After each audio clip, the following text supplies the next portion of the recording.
Namaskar. Hello and welcome to PGurus channel. I'm your host Sri Iyer. Today is election day in the United States, and a lot of things are expected to change. And there's also a lot of activity in China as well as in other parts of the world. To know more about all these things, let's welcome our co-host Sridhar Chityalaji. Sridharji, Namaskar and welcome to PGurus channel. Namaskar, good evening and good morning to very early good morning to folks in the United States and very good morning to Sriji from West Coast. Thank you very much, sir. And let us start by looking at what is going to happen to the United States markets today. They are expected to bounce on a Republican win. Sridharji, can you tell us how things look today? Because there is a definite trend towards the Republicans taking back the House. How do things look in Senate? Well, I think there's very positive momentum. The markets are expecting a change in what we call as the government, which effectively implies that there will be a Republican take back of the House and potential Republican take back of the Senate. That will be a very big catalyst for the markets to move forward because we will no more be in the austerity but more moving towards economic activity, and we may also begin to see things around shale as well as lifting the embargo on the fossil fuels. So I think the markets by and large are bracing themselves for a positive moment.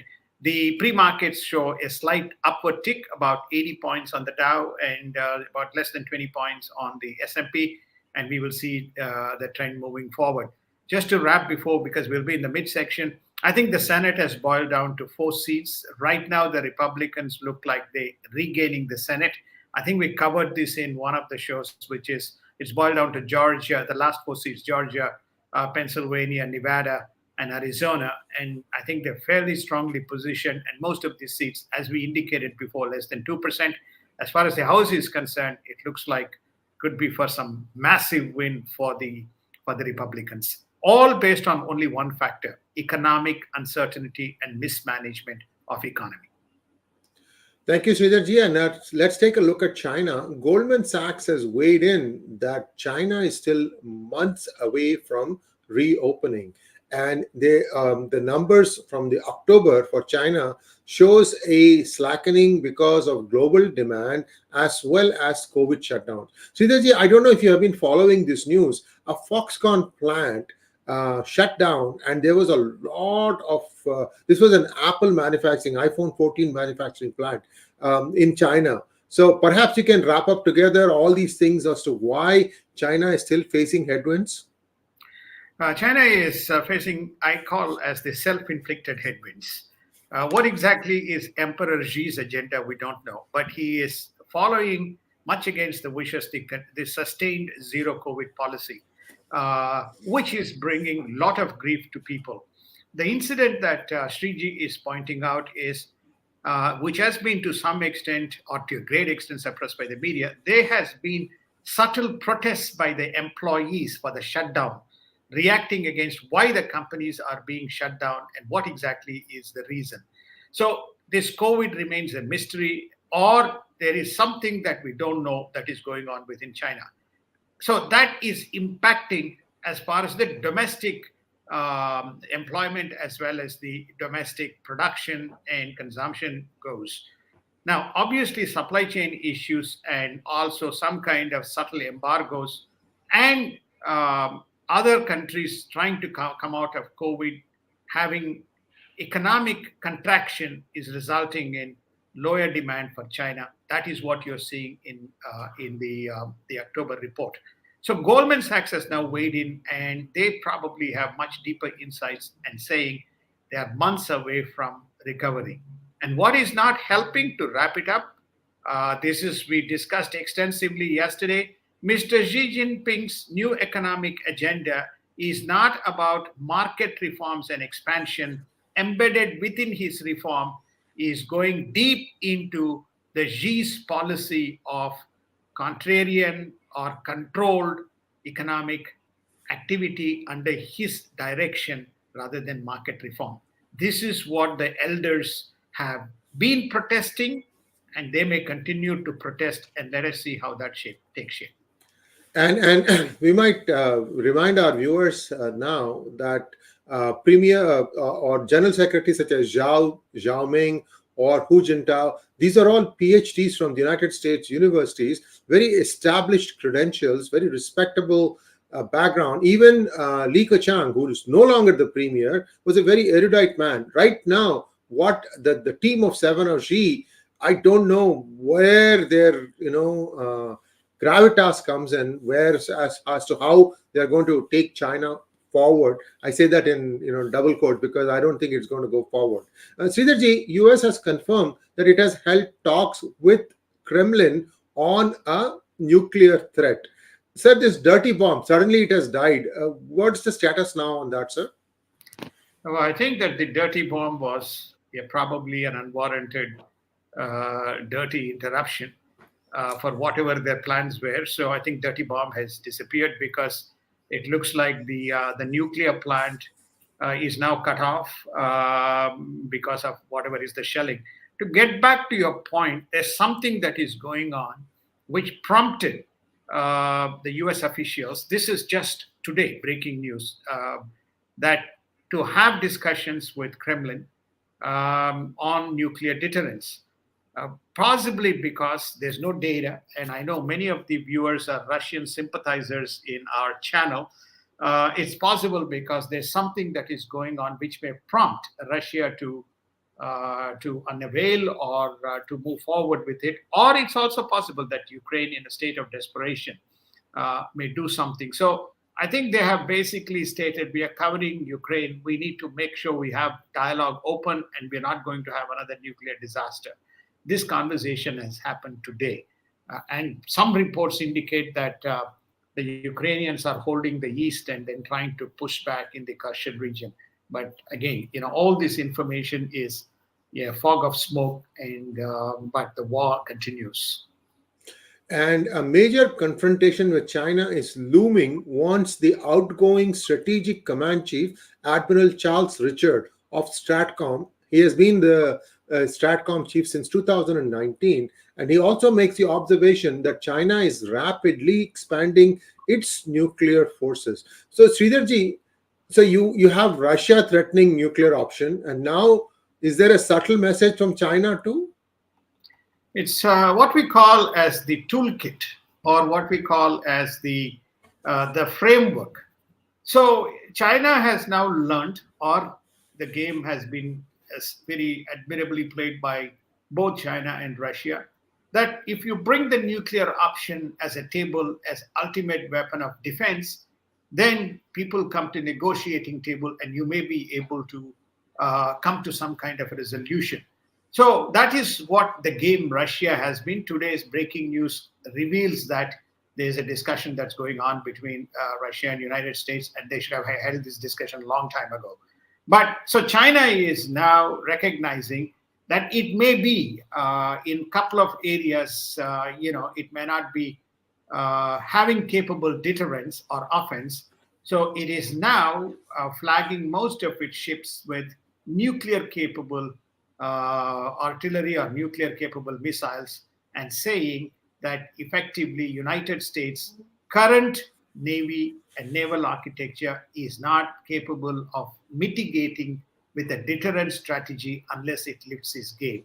This truth is coming out from the US itself, the US Stratfo Command, the head.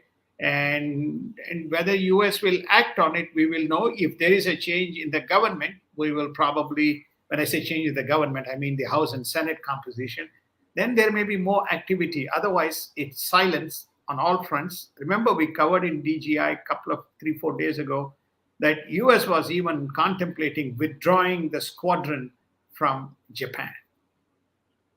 Yes, indeed. And now let's take a look at India. India's External Affairs Minister, Dr. S. Jaishankar, is on a 2-day trip to Russia ahead of the G20 summit on November 15th and 16th to meet his counterpart. And he will be meeting with the Deputy Prime Minister and Minister of Trade, Denis Montoro. As Russia becomes the top importer of oil, US says it is not planning sanctions. I think this is India For India, Russia has become the top importer, and India will benefit from the price cap on Russian oil, says US Treasury Secretary Janet Yellen ahead of her trip to India. So, when is Janet Yellen coming to India? End of the week. Okay. So, before the G20s. Yes, I think she's coming in preparation for the G20s. Usually has finance and economic matters as one of the top agenda items. Remember that she negotiated for that 15% or 20% corporate tax, which successfully got done through G20 global tax. So I think Treasury Secretary Janet Yellen has weighed in and has stated that, please, you support the price caps. It'll benefit you because you're going to get it at a discounted price. But India may be saying, I'm already getting at a discounted price well below what you think is the discounted price is. And so this is one of the reasons why External Affairs Minister has rushed to Russia. It's also possible that they want to make sure that there is no showdown in case Mr. Vladimir Putin decides to come to Indonesia for the G20 summit. So there's a lot of maneuvering going on, and India seems to be at the epicenter. Remember, the Saudi prince will be in India and probably traveling with Modi ji to Prime Minister Modi ji to the Indonesia as well. So there's a lot of background maneuvering going on, and India is at the front and center. And I think we have told in the past that indications are that President Biden will not meet with either Vladimir Putin or Xi Jinping at the G20 meeting. So we'll have to wait and see how that changes. Because anytime you make a statement like that, the other side is going to frantically force the country that is making the statement to undo it. Your thoughts, Sridharji? Well, I think that seems to be, that's one thing. The second thing is that, which is far more important, Sriji, we know the disaster in Alaska that happened. So the Chinese regained control of the platform and blasted the United States away, and United States could do little to do damage control. So that may be one thing. And the second thing is that I just don't know whether enough ground has been prepared for a Biden-Xi Jinping summit. Already Xi Jinping has been successful in maneuvering his way into Europe. So they may be using this as a tactic also to isolate United States. And let us see whether Biden changes his mind and decides, okay, I'm going to meet with Mr. Xi Jinping. Well, regardless of how the House and the Senate races fall, I don't think the Senate will have a 2/3 majority to override Biden on his veto, assuming that the Republican Party starts legislating on both houses. Your thoughts, sir? No, I think the veto part of it is gone, G. So I think that you will not see major legislative changes, but this may be, nuclear option may come in, and some of the strategic issues, the voting and the people sympathies may force. Clearly, I think they're going to address the issue of this illegal immigration, but topmost in the priority is the economics, to give benefit to the people. That's number one. Number two is they're going to probably address the energy shortage issue, which is confronting United States. So I think that may be the first two items, and and then the third is Taiwan and the issues around the security apparatus around the South China Sea and Indian Ocean before they even get down to other things, Sriji. And India is closely monitoring the movement of Chinese intelligence gathering vessel Yuan Wang V6 in the Indian Ocean. It will not allow it to enter Indian territory. I think they are on the international seas. Sridharji, I also heard that India suspended testing on its shores in Odisha. They have, because this temporarily halted, I would say. I don't think I would use the word suspended. They probably will defer the date. They do not want to give any coordinates to the spying vessel in terms of its launch pads and coordinates and mechanisms and so on. It's very clear this is a spying vessel. I am told that there may be attempts to intrude into this economic free zone around Andaman. And so there is not going to be any opportunity for this particular ship. And around this, on the same topic, I think there's also been news reports that's coming to India that somehow the Sri Lankan vessels in Indian Ocean, in the high seas, were refueling some of the Chinese vessels, and that has not gone down very well. So it's obvious that India is keeping a very, very close eye on the Chinese maneuvers. Yeah, from what I have heard, Siddharji, even in the Rajapaksha family, there are two or three fairly heavy sympathizers of China. And therefore, what I'm trying to say is the Sri Lankan government, there are at least two factions, or if not more, and there are competing interests, and these kinds of things are happening all the time. I hope somewhere they see the reason and start uniting and speaking as one voice. We have to wait and see on that. Europe news. You want to say something, sir? No. I agree. Yeah. In Europe, British Prime Minister is set to announce a major US gas deal after the climate summit. Jeremy Hunt to announce major tax hikes and spending cuts to curtail runaway train wreck UK economy. We have to remember that they also raised their interest rates by 75 basis points. Sridharji, isn't this like adding fuel to the fire? I mean, I thought UK was in the grips of a really bad situation right now in terms of jobs. Well, first is, taxes is the easy fiscal tool available to address both monetary and fiscal problem. So the story is they have to raise taxes because there is revenue issues that UK is facing to balance their budget. Is number one.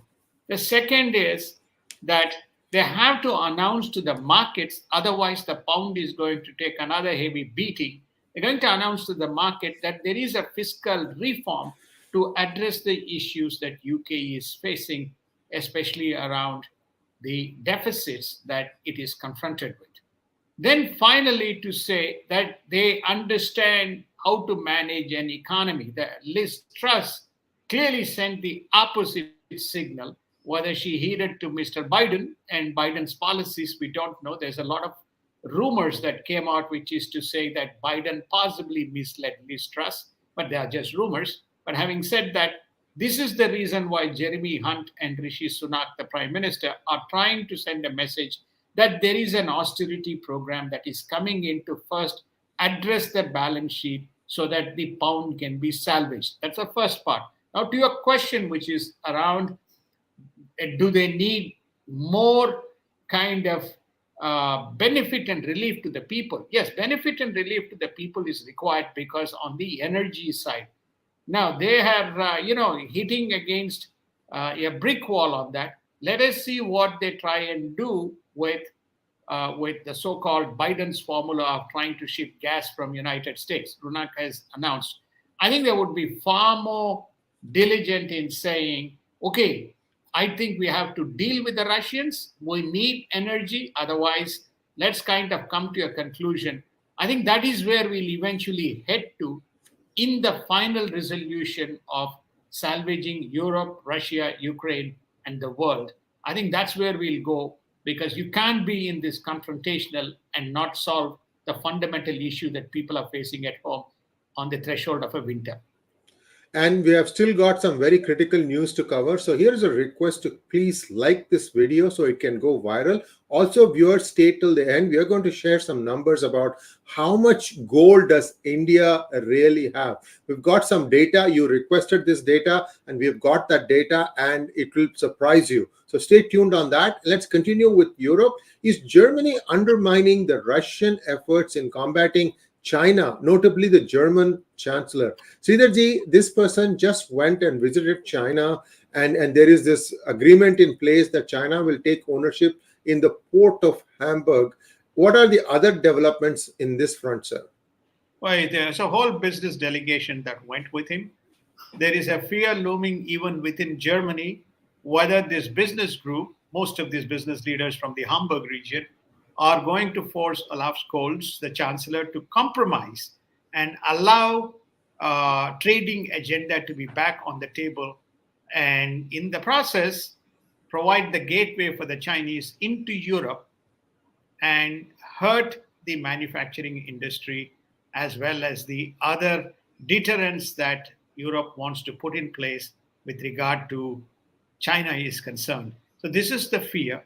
And whereas France and UK, you saw Rishi Sunak's statement on China, France, vast parts of the Central and Eastern Europe are all aligning together to say we need to have a deterrence mechanism. Otherwise, China is going to walk all over us. Whether German, especially this particular faction, will align remains to be seen. And this is where whether the government will sustain or collapse, because most of his ministers in the cabinet were against this particular visit, Sriji.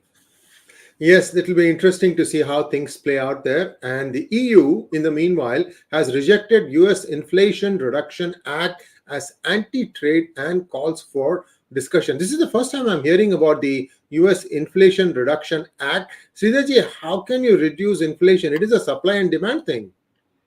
Well, that's the bill. We talked about it. I don't want to take up too much of time on that specific topic, but basically, I think Europeans have weighed in and stated, hey, this is not an Inflation Reduction Act, it is an anti-trade act, and you are going to dump $350 billion in industries that don't exist to produce EVs and other things when we already have that capability in Europe. And so why are you putting a trade barrier, and why are you dumping $350 billion? So it's not an Inflation Reduction Act, it is an Inflation Stimulant Act as well as an anti-trade act. EU has come in with a very, very strong rebuttal from across Europe, and they say we need to go back to the table and renegotiate the trade agreement. It's very ironic and sad, somebody from across the pond, as we say in the United States, making a statement on one of the reforms, Sriji. Absolutely, sir. And let's hope that moving forward from tomorrow, this dual fork tongue of Biden administration stops and only one language comes out of the White House. It's been so frustrating when you see that a policy statement is made one day only for it to be retracted in 180 degrees opposite view the following day. It's been a mess. I don't know why, Biden administration didn't try to fix that. It's still going on. So we have to wait and see. Let's take a look at Asia.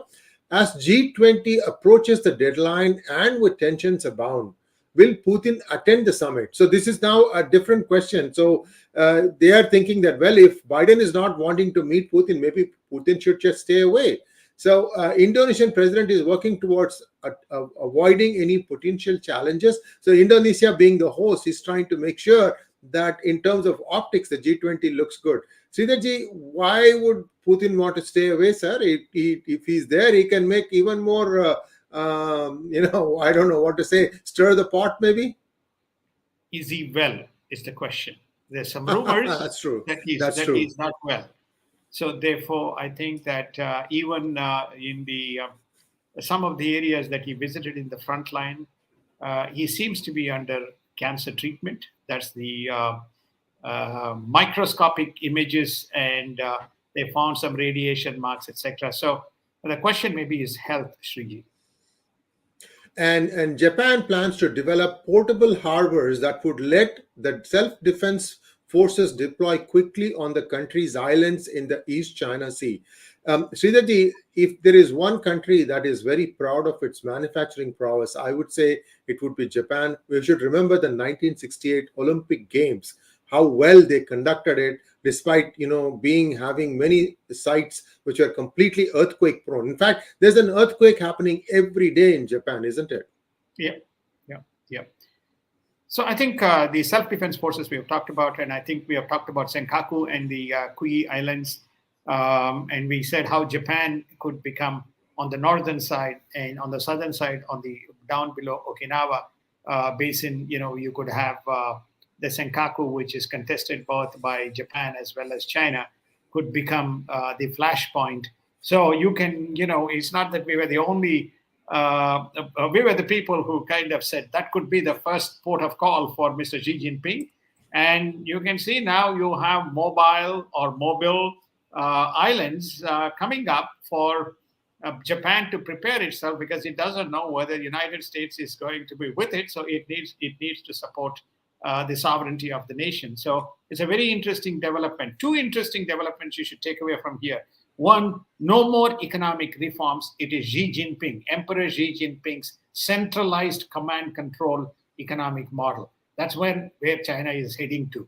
So anybody who thinks that renminbi is what you call reserve currency as an alternate currency, you got the answer. Second, it is not going to keep quiet. It is preparing itself to create trouble right from those ring of islands that we drew and showed to you. And Japan is preparing itself. India is preparing itself. And we'll cover more as the days goes on, how rest of the nations, including Philippines and Vietnam, are preparing themselves. Thank you, sir. And viewers, please wait for how much gold does India really have while I update you on some of the other events happening around the globe. South Africa is getting an aid to try and wean it away from coal-based energy creation. China has just handed over a port to Nigeria in Lagos for full maintenance. And thirdly, I have one other news that I would like to cover on before handing over. There are high expectations as Lula takes over as the premier of Brazil. So looks like Bolsonaro has conceded. Sridharji, quickly on this, and then we'll go to how much gold that India have. The last one is very significant that Lula is being viewed favorably around the world. He's a socialist, but they believe that he will move to center right rather than remain on the left. As far as the Nigerian development is very significant, China shares a very, very close relationship. They have created the platform, and this is the reason why Indian Ocean is of great significance to them. As far as South Africa is concerned, I think this whole climate agenda, and they don't want South Africa to be, boiling and using coal plants. But guess what? I don't think South Africa has an alternate choice. And thank you, viewers, for your resounding approval of the data that was submitted yesterday about the strength of the dollar. And as part of that, we had talked about gold reserves of various countries. And now we'll update you with the data we have got about India. And let's have the slide, please. And then Sridharji can talk to that. Yes, I think there was lots of, thank you. There was a lot of questions around the gold. You can see that India's gold reserves have risen about 9% in a year. It has risen consistently in the last 4 years. India has been adding, but it constitutes a very small percentage of the total reserves that India has. You can see, we will see the next slide. Yes, this is very important. Take a look at US, Germany, Italy, France, the old, including Russia, the old kind of the World War II relic countries which reconstituted the whole economic model. Go back to Britain, Britain concept of using gold as a reserve. You can see United States, 68% of its reserves is in gold. Germany is 67%. Italy is 64%. This is Q2 2022 data. This is not something which is old. Q2 2022 data. So the reason why they don't want gold is gold is like a yo-yo. It was like $3,000. It's about $1,650. The currencies will be massacred. At least Richard Nixon had some kind of resolve to say, let's get gold out of the way and bring US dollar. And this is a reflection of that number. Take a look at India's position. India has got 8% of the total reserves in gold. Okay, now we go to the next chart. Okay, so if you take a look at India's numbers as at the end of Q2, we don't have the Q3 numbers. The Indian reserves is around $530 to $540 billion. It peaked around 635, 640 billion, of which the red mark indicates the gold. It is a very small percentage of the total reserves. Much of India's FX reserves is in US dollars. This is the number that we wanted to share, that it's a very small percentage.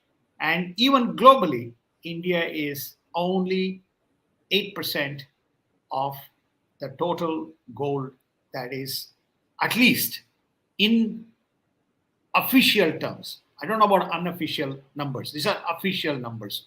In dollar terms, it's roughly around $45 to $46 billion. So these numbers we wanted to share for those who talk about gold and what India's relative position to the rest of the world is. And what Sridhar is leaving unsaid is that this is the public gold that the Indian government has access to. There is private gold ownership in India that's probably the highest in the whole world, but that cannot be counted. That's how I read it. Sridhar ji, if you have any disagreements, please feel free to share with me, sir, or with our audience. If not, we can call it a wrap. No, I think there is. I've heard one story. It's a story which is to say, if you add all the gold that is floating around, everywhere in India, then the amount of gold that the Indians hold is greater than all the gold put together in the world. Now, this is That's not I true. don't have any data, but this is the rumor that just kinds of people float around. I believe there's only two countries in the world of this ilk.